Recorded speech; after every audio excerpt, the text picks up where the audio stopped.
Pour-over coffee is, in my opinion, the ultimate way to brew coffee at home. But there are some small yet important details that are crucial to get right. So today I'll go over the 3 most common mistakes that beginners tend to make at home when they first get into pour-over. So the first big mistake that I see is that beginners tend to underestimate the impact of water. Having the right kind of water is just so crucial when it comes to coffee, especially for manual brewing. Espresso tends to be a bit more forgiving. I would compare the importance of water to how big a factor lighting is in photography and video. So for instance, if you have a great camera with a very expensive lens, you'll still get really bad shots if you don't have good lighting. It's exactly the same in coffee.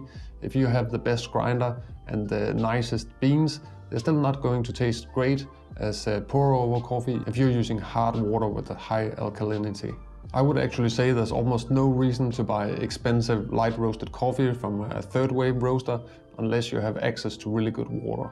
So what is good water, you might ask? A few years ago there was a lot of talk about adding minerals such as magnesium and calcium to the water to boost extraction, but in my opinion the most important thing to pay attention to is that the water is soft and relatively low in alkalinity. I have a long post about this topic on my blog. I'll put a link down in the description below. But the TLDR is that you should go to the supermarket, buy a bottle of soft, good water and try to brew your coffee with it just one time so you can experience the impact that this makes. Don't go for one of the expensive brands of mineral water, because those actually tend to be pretty high in minerals, be pretty hard. Instead, go for something that's labeled as drinking water, as these types tend to be purified and be a lot softer. If you look at the label of the water, it's usually good to go for something that's low in TDS. So that would be something around 30 to 80 TDS, but as long as it's under 120, it's usually okay. The second tip is about adjusting the brew ratio. So the brew ratio is just a way to express the amount of coffee and the amount of water that you're using in your brew. However, if you're using a brew ratio that's not right for the equipment that you have, you risk either getting very thin coffee or coffee that tends to be bitter and feeling kind of astringent. So if you're getting inspiration from coffee blogs or gurus on YouTube, they will often suggest that you use a quite wide brew ratio, and that can be okay as long as you have a good flatbed grinder. But if you're using more affordable entry-level equipment, that would be grinders such as the Baratza Encore or maybe the Hario hand grinder. Those grinders not really able to grind that consistent.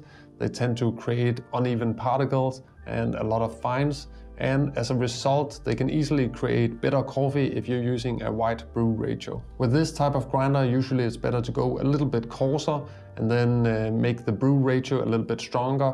I would suggest somewhere around 1 to 15. So another way to explain that would be that you should use 66 grams of coffee per liter of water. Wider brew ratios such as 1 to 17, 1 to 18 are perfectly fine once you have a bit more experience, but I wouldn't suggest them for beginners.